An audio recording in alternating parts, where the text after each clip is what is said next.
Welcome back to your channel target with Sachin.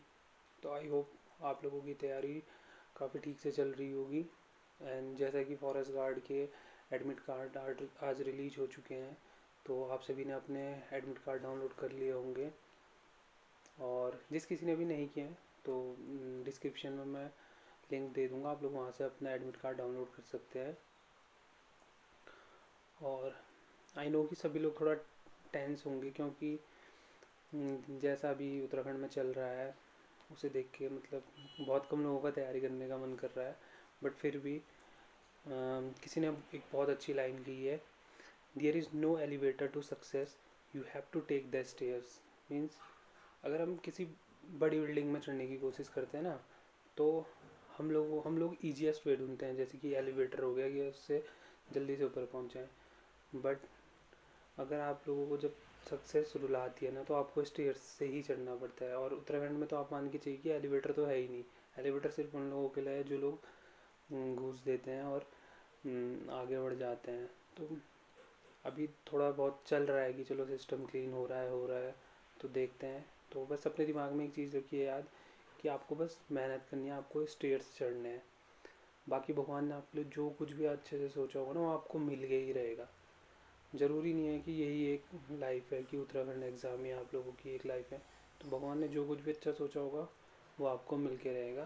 तो बस अपनी पॉजिटिव अप्रोच रहिए और तैयारी करते रहिए। तो जैसा इसमें one of the most important topic है, अभी हम देख रहे हैं हम उत्तराखंड का आर्थिक सर्वेक्षण, हाल ही में इसकी रिपोर्ट आ चुकी है। तो मतलब ये one of the most important topic है फॉर उत्तराखंड जीके और फॉर करंट अफेयर्स। ठीक है, दोनों में क्वेश्चन बनेंगे यहाँ से। तो चलिए इसे जल्दी से शुरू करते हैं। तो हम लोग जानते हैं कि अभी जो भराड़ी साइड विधानसभा है उसमें बहुत बड़ा एक आंदोलन चला था, क्योंकि वहाँ पे जो कंस्ट्रक्शन है वो नहीं हो रहा था। और जो उसे ग्रीष्मकालीन राजधानी बनाने की मांग है, उस पर भी बहुत सारी चीज़ें रुकी हुई थी। तो 13 मार्च को वहाँ पर हमारी सबसे पहले बैठक आयोजित होती है। और 14 मार्च को क्या किया जाता है कि जो वित्त मंत्री प्रेमचंद्र अग्रवाल जी हैं, उनके द्वारा जो है आर्थिक सर्वेक्षण 2022-23 को क्या किया जाता है, प्रस्तुत किया जाता है। और उसी के नेक्स्ट डे जो कि 15 मार्च है, उस दिन हमारा क्या होता है, ग्रीष्मकालीन बजट को क्या किया जाता है, पेश किया जाता है। ठीक है। अब जो इसमें इंपॉर्टेंट फैक्ट्स हैं उन्हें हम मतलब डेटा ही है, इसमें डेटा एनालिसिस ही किया हुआ है। बस हमें उसे याद रखना है कि किस में कौन सा डेटा है, फीड है। ठीक है। जैसा सबसे पहले दिया गया था कि जो अर्थव्यवस्था का आकार है वो 2023 में कितना हो चुका है, तो 2023 में हो चुका है आपका 3.02 लाख करोड़ के आसपास। ठीक है। और जो 2021 की रिपोर्ट थी उसमें कितना था, तो ये उस समय 2.65 लाख था। और इसके बाद जो नेक्स्ट डेटा है वो है हमारा क्या है, प्रति व्यक्ति आय। तो प्रति व्यक्ति आय जो है अभी बढ़कर कितनी हो चुकी है, 2,33,000 के समथिंग हो चुकी है, जो कि जिसमें 10.05% की बढ़ोतरी भी है। तो ये one of the most important question हो जाएगा प्रति व्यक्ति आय वाला, तो इसे हम याद कर लेंगे। नेक्स्ट है जो सकल राज्य घरेलू उत्पाद है वो कितना हो चुका है, तो वो भी कितना हो चुका है, 3,02,000 के समथिंग हो चुका है। ठीक है, 3,02,000 के समथिंग हो चुका है। जो राज्य की आर्थिक विकास दर है अभी, वो कितनी हो चुकी है, 7.09 हो चुकी है। 2021-22 में कितनी थी, तो 7.05 थी। तो 0.02% की इसमें क्या हो चुकी है, वृद्धि हो चुकी है।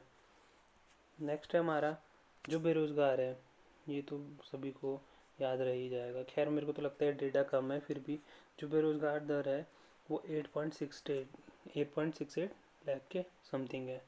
और जो कुपोषित बच्चे हैं उनकी संख्या अभी कितनी बताई गई है, तो वो है 6,499।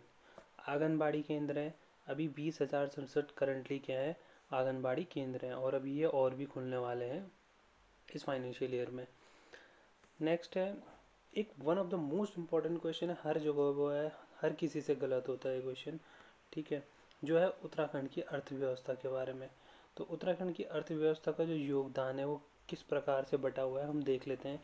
इसमें जो सर्वाधिक योगदान है वो द्वितीय क्षेत्र का है, जो कितना है, 4.21% है, 46.21% है। ओके। और जो सेकेंड है उसमें जो तृतीय क्षेत्र है उसका योगदान सर्वाधिक है 41.43% है, और सबसे कम है 12.36% प्रथम प्राथमिक क्षेत्र का। ठीक है। जब हम देखते हैं उत्तराखंड में, तो उत्तराखंड में सर्वाधिक योगदान किसका है? द्वितीय क्षेत्र का है। लेकिन जब हम भारत में देखते हैं, देश में देखते हैं, तो देश में सर्वाधिक योगदान किसका है? तृतीय क्षेत्र का है। ये हम चीज़ें याद रखेंगे। अब जो नेक्स्ट अभी तक एग्ज़ाम हुए हैं उनमें बहुत सारी चीज़ें घुमा के पूछते हैं, या तो पूछ लेगा सर्वाधिक किसका है, या फिर हमको पूछता है कि कोई एक पॉइंट दे देगा कि कृषि किस क्षेत्र में आता है, या फिर गैस की, विद्युत गैस किस क्षेत्र में आती है। तो वो सब चीज़ें हम यहाँ से देख लेंगे। तो जो प्राथमिक क्षेत्र है उसमें हमारी क्या क्या चीज़ें आती है? उसमें कृषि संबंधित, पशुपालन संबंधित, मत्स्य संबंधित और खनन एवं उत्खनन से संबंधित चीज़ें आती हैं। जो द्वितीय क्षेत्र है उसमें हमारा विनिर्माण, विद्युत गैस, जल आपूर्ति और जो भी कंस्ट्रक्शन होता है, निर्माण, वो चीज़ें इसके अंतर्गत आती हैं। जो तृतीय क्षेत्र है उसमें क्या चीज़ें हैं? परिवहन, व्यापार, होटल, वित्तीय सेवा, आवास, लोक प्रशासन। तो इस ये सारी चीज़ें किस में आती हैं? तृतीय क्षेत्र में आती हैं। जैसे कि अभी उत्तराखंड सरकार क्या दे रही है? पर्यटन पे बहुत ज़्यादा क्या दे रही है?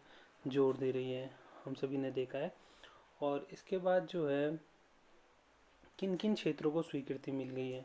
ठीक है। तो ये यहाँ पे वो चीज़ें फीड की हुई हैं कि यहाँ जिन जिन चीज़ों को सरकार ने इस वर्ष क्या दे दिया है? अनुमति दे दी है, जिन जिन प्रोजेक्ट्स को। तो इसमें सबसे पहले है 260 मेगावाट जल विद्युत परियोजनाओं को स्वीकृति मिली है। 260 जल विद्युत परियोजनाओं को क्या मिली है? जो भी इससे रिलेटेड मेगावाट वाली है उनको क्या मिली हुई है? स्वीकृति मिल गई। उनमें कौन कौन है? एक तो लखवाड़ है, लखवाड़ परियोजना है जो कि 300 मेगावाट की है। किसाऊ परियोजना है जो कि 660 मेगावाट की है, और नंदप्रयाग है जो कि 300 मेगावाट की है। तो सरकार की तरफ से इनको क्या मिल चुकी है? इस बार स्वीकृति मिल चुकी है। राजकोषीय घाटा, जो कि राजकोषीय घाटे को जीडीपी के 3% की सीमा में रखने की बात की गई है। ये है one of the most important question, और ऊपर वाला भी किस किस परियोजनाओं को स्वीकृति मिली है। और दूसरा है कि ये क्वेश्चन इस टाइप से पूछा जा सकता है कि सरकार द्वारा राजकोषीय घाटे को जीडीपी के कितने प्रतिशत की सीमा में रखने के प्रयास के लिए कहा गया है। तो वो कितना है? 3%। नेक्स्ट हम देखते हैं कि जो सकल घरेलू उत्पाद है, तो जीएसडीपी बोलते हैं उसे, जीएसडीपी को 5 वर्षों में दोगुना करने का टारगेट रखा गया है। तो समथिंग समथिंग 2030 तक क्या रखा गया है कि उसे 5 वर्षों में कितना कर दिया जाए? जितना अभी है उससे दुगना करने की बात की है। एक फैक्ट है, इम्पोर्टेंट तो है नहीं, बट ये है कि जो बिजली बिल है वो अभी 67% लोग क्या करते हैं उत्तराखंड में? ऑनलाइन भरते हैं। और रिसेंटली शायद 21 वाले में, या फिर 19 या फिर 18 के आसपास वाले डेटा में ये सिर्फ 1% था, जो कि काफ़ी बढ़ चुका है। अटल आवास परियोजना में क्या था? जो पर्वतीय क्षेत्रों में घर लोग थे उन्हें कितने मिले थे? 3,08,500 रुपये मिले थे। सॉरी, 38,500 रुपये दिए गए। जबकि मैदानों में रहने वालों को कितने मिले थे? 35,000 रुपये दिए गए थे। और जो कुल जनसंख्या है, अभी जो कुल उत्तराखंड की कुल जनसंख्या का जो शहरी जनसंख्या है वो कितनी थी? 36.24 थी। तो ये किसका है? 22-23 का जो आर्थिक सर्वेक्षण है उसके बारे में बताया जा रहा है। कुल नगर निकाय कितने हैं? तो 102 हैं, जिसमें क्या है? 9 नगर निगम है, 42 नगर पालिका है, और 51 क्या है? नगर पंचायत हैं। नेक्स्ट है इसमें कि जो यूएस नगर है, ये भी one of the most important question है जो आ सकता है। अभी तक मैंने 3 से 4 क्वेश्चन बताए हैं बहुत, जो कि बहुत ज़्यादा इंपॉर्टेंट है। तो यूएस नगर है वो अपनी कमाई का हाईएस्ट 102% क्या करता है? खर्च करता है। किस पर? खुद पर खर्च करता है। ठीक है। ये पूछा जा सकता है कि कौन सा जिला अपनी कमाई का सर्वाधिक खर्चा अपने ऊपर करता है? तो यूएस नगर है। केंद्रीय करों से राज्य को 2022-23 में कितना? 9,130.16 करोड़ मिलने की उम्मीद है। अभी जो ये फाइनेंशियल ईयर है इसमें कितना करोड़ में कितना बजट मिलने की उम्मीद है? तो 9,130.16 करोड़। ठीक है। जो राज्य की सकल प्राप्ति में 66% हाईएस्ट योगदान किसका है? तो वैट का है। ये भी one of the most important question है। तो ये पूछेंगे ये किसी भी तरीके से पूछ सकता है कि राज्य की सकल प्राप्ति में 66% योगदान किसका है, ये भी पूछ सकता है। और हाईएस्ट योगदान किसका है, तो ये भी पूछ सकता है। ये वैट का है, ठीक है। वैट हमने पढ़ा था, तो वैट कब लागू किया गया था, तो अक्टूबर 2005 में क्या किया गया था, वैट को लागू किया गया था, ये याद रखेंगे।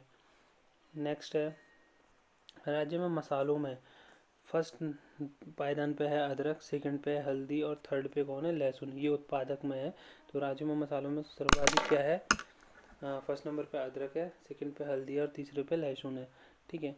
अब एक साइबर सिक्योरिटी के लिए क्या बनाया जा रहा है, सेंटर फॉर एक्सीलेंस का गठन किया गया है। तो साइबर सिक्योरिटी के लिए क्या किया गया है, सेंटर फॉर एक्सीलेंस का गठन किया गया है। नेक्स्ट हमारे पास राज्यों का उपभोग, यानी कि जो राज्य में रहने वाले लोग हैं उन लोगों का किसी भी पदार्थ के प्रति क्या जो उपभोग प्रतिशत है वो क्या है। तो राज्य सरकार ने इसे क्या 6 भागों में बांटा गया है वैसे। तो देख लेते हैं। जो खाद्य एवं पेय पदार्थ है वो 45.86% है। पान एवं तंबाकू मादक का उपभोग कितना है, 2.38% है। कपड़े एवं जूतों का 6.53% है। आवास का 10.07% है। ईंधन व प्रकाश का 6.84% है। और बाकी जितनी भी चीज़ें छूटी हैं उन्हें अन्य में लिया गया है, तो वो 28.32% है अकॉर्डिंग टू आर्थिक सर्वेक्षण 2022 एंड 23। तो आई होप आप लोगों को ये सब चीज़ें समझ में आई होंगी। और इसकी जो पीडीएफ है मैं वो हमारे टेलीग्राम चैनल पर डाल दूँगा और इसका लिंक अभी आपको डिस्क्रिप्शन में दे दूँगा, तो आप लोग वहाँ से डाउनलोड कर सकते हैं।